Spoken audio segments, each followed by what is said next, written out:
distraction, much like your daily allowance of money is a limited resource, and in any particular moment, you can only have that much of it.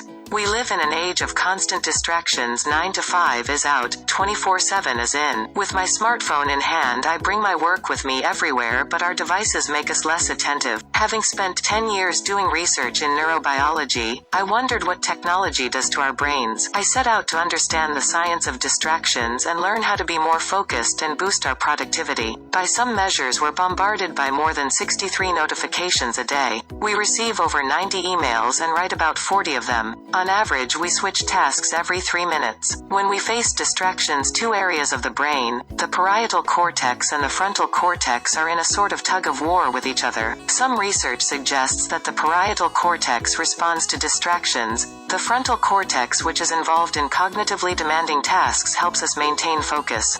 So we get distracted if the activity of the parietal cortex gets through to the frontal cortex. If the frontal cortex can keep the parietal in check, you stay focused. The brain is deciding what's important and what's not, and that takes effort. Even when you're cleaning your mailbox and you're not actually doing hard cognitive work, you kinda actually are, because there's all these essentially micro decisions. Looking at this email, do I need this? And so each of those decisions requires a little bit more of cognitive effort, but when you add 2,000 of those, you end up with no power to make any other important decisions after that, if you deplete it. Tell me a little bit about the study that you did focused on email. What we found was that checking email more frequently throughout the day was associated with feeling more stressed and overwhelmed. In the study, one group of people were asked to check their email whenever they wanted throughout the day, while the other group had to do it in batches. We found that people who batched their emails 3 to 5 times a day felt less stressed and less overwhelmed. Why are these tasks that seem really menial, why are they so stressful and anxiety-inducing? You're basically doing something that other people need.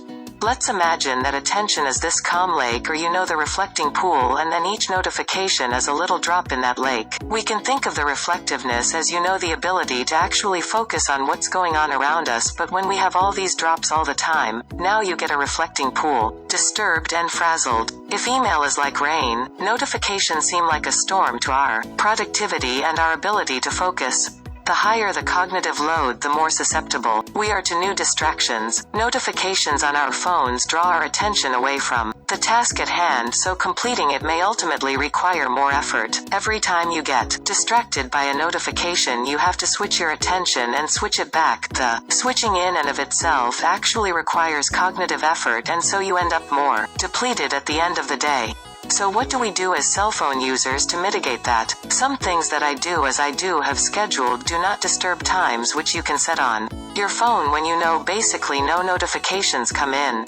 In general, I do keep my phone on silent. I actually am, like most people, a little addicted to my email and a little addicted to social media and messages, so I do actually open those apps frequently, enough that I don't need to be reminded I need to open it every minute. So to take new technologies, we may first need to reconsider how and when we rely on them. We did a study not in an organization but on campus, where we asked students to find a building either with their phones or without the help of their phones. And yes, the students who relied on their phones got to the building faster, but these same students actually felt less connected to their community, and so it's not a question of should we just do away with these devices, but what is the price of this convenient device? These social bonds that hold society together, I think, are getting more and more chipped away from us. Our devices and apps aren't the only way to crush it at the office. Casual conversations at work make us feel more connected, happier, and productive. That's what science is telling us.